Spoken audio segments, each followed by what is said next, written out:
2 février 2012 sur ce troisième direct de Ponte TV, la web TV du Morvan. Comme vous avez vu aujourd'hui dans le Morvan, il fait très froid, il y a de la neige, alors sortez la cagoule, l'écharpe, le bonnet, les gants et surtout si vous êtes en voiture, faites bien attention sur la route car ça glisse beaucoup. Aujourd'hui, dans cette émission, nous allons recevoir Jason et son invité pour fans de son. Mais tout d'abord, nous commençons avec les petites annonces. Alors, soirée folk jeudi 16 février 2012 à l'auditorium du centre Condorcet, Château-Chinon, place Gudin. Ouverture des portes 20h, début du concert 20h30. Réservation vivement conseillée via le centre Condorcet sur le site centre.culturel.condorcet@yahoo.fr. Le prix d'entrée est à 5 € et comme chanteur, il y aura Michiko 66 plus Rotor Machine. Autre annonce, bibliothèque du Centre culturel Condorcet jusqu'au 4 février 2012. Exposition sur la vie des morts duo, un court résumé de la vie de certains personnages accompagné de nombreuses photos. Et de suite, nous passons à Fan de son avec Jason et son invité du jour.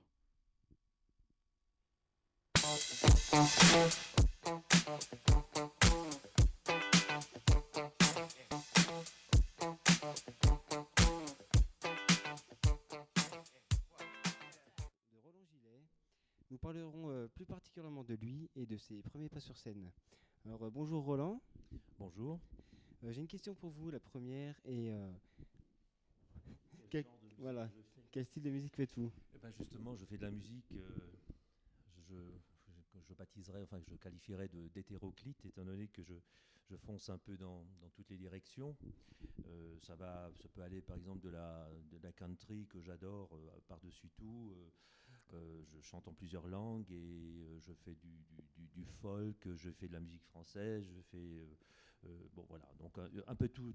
Je siffle même pour certains morceaux. J'aimerais savoir en quelle année as-tu débuté dans la musique?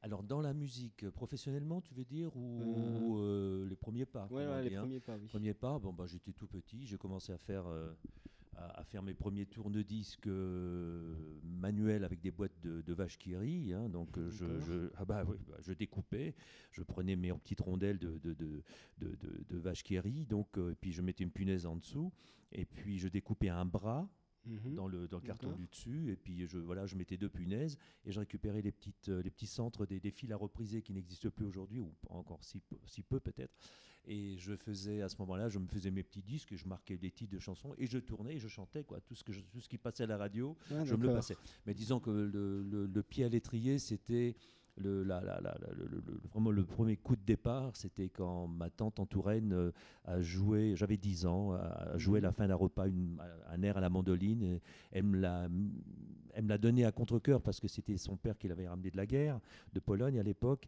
Et puis cette mandoline, elle m'a appris à monter une gamme, et puis en montant la gamme comme ça, en 5 minutes, je savais faire mon do ré mi fa sol la si do.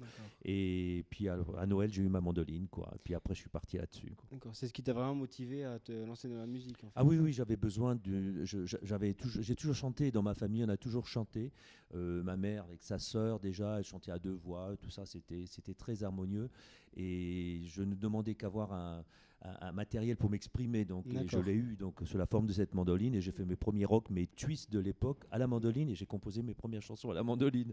D'accord. J'ai eu une guitare électrique à 13 ans, donc ça c'est autre chose. D'accord. Et en parlant d'instruments, est-ce que tu joues d'un instrument aujourd'hui? Oui, j'ai toujours j'ai commencé par la mandoline, je joue un peu tout ce qui est instrument à cordes en général, hein, donc ça peut être banjo, mandoline, guitare, bouzouki. D'ailleurs sur le dernier album, j'ai un morceau sur lequel je joue avec un bouzouki, qui est un instrument grec, un très bel instrument, et tout ça. Et puis j'aime bien tout ça, oui, bien sûr. Et je joue un peu de synthé comme tout le monde aujourd'hui. D'accord. Ouais. Est-ce qu'on peut avoir une petite démo de ce que tu fais Une chanson à moi par exemple? Oui, voilà. Ouais, avec plaisir, oui. D'accord.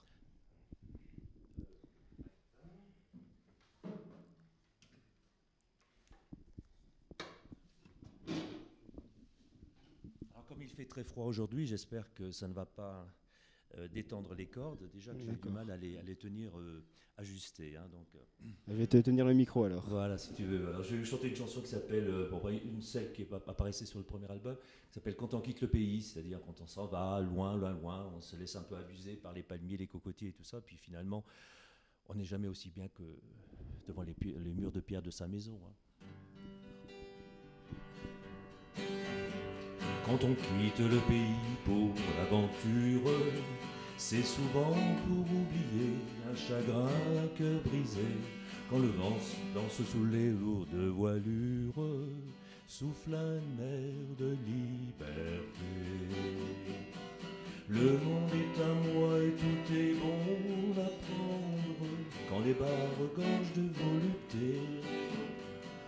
Rio et Shanghai m'entraînent dans leur méandre, mais c'est à Hawaï où l'or et le noir flottent avec le soleil. Pardon. Dans chaque escale, dans chaque pas, un mot facile, mince réconfort. Et les palmiers font oublier qu'une vie n'est qu'un grand sablier. Il est des fois où seul la nuit, on se dirait au paradis. Alors je repense fortement aux murs de pierre de ma maison.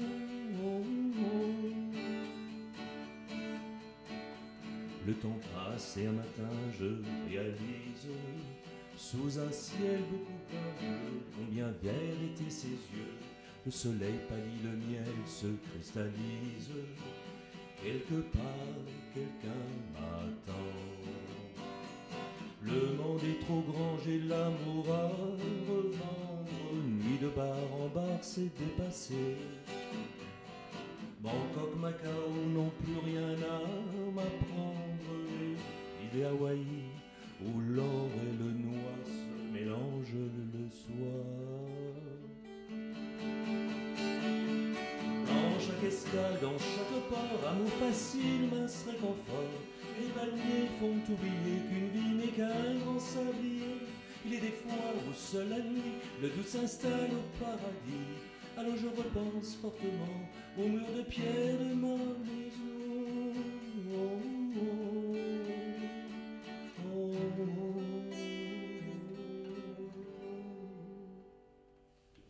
Voilà, c'est juste pour donner un petit aperçu. J'ai dérapé au milieu, je suis désolé. Super musique. C'est une chanson de ton dernier album? Non, c'est c'est un album qui est sorti il y a un peu plus d'un an, un an et 3 mois, qui est parti en octobre 2010, sur des chansons que j'avais écrites, qui sont toutes à moi là sur cet album. Et c'est une chanson que j'avais, enfin en réalité écrite en 1976. Vous voyez, vous étiez bien jeune, vous étiez à moins quelque chose. Hein. Oui. et voilà, et donc je l'ai juste remise, réorchestrée, donc avec chez mon copain Alban Bouquet, donc au studio studio d'Asie à Marzy. D'accord. Et c'est un super studio, et c'est un super arrangeur, voilà. Mais celui-ci était déjà arrangé, je l'avais fait en fait à Paris, et on l'a fini de le masteriser au Donc studio. une chanson qui vient de cet album-là qui s'appelle Surfing Hootenanny. D'accord. Alors vas-y, donc on répète. Non, je plaisante. Donc Surfing Hootenanny, c'est bon. Hootenanny, en fait, c'est dans les années 60, à l'époque un peu de la ségrégation black and white. Vous voyez. Donc la musique noire, que ce soit à Philadelphie ou dans toute cette région nord-est des États-Unis, était un peu bannie, où les radios malheureusement blanches, dit-on, refusaient de passer de la musique noire, alors que c'était quand même le début, c'était quand même les premières palpitations de la musique, justement, tout vient de là. Et donc à ce moment-là, ça se faisait dans les pièces derrière les studios, on écoutait un peu la musique, et puis on venait danser, et quelques blancs venaient aussi se mélanger donc à la musique noire. Et Hootenanny, c'est une espèce de surprise party, va-t-on dire, de cette époque. Voilà. Donc j'ai bien aimé le mot Hootenanny, et j'ai une chanson qui s'appelle Surfing Hootenanny, qui est le titre numéro 2, où je parle un peu de tout ça. Quoi. Voilà. D'accord.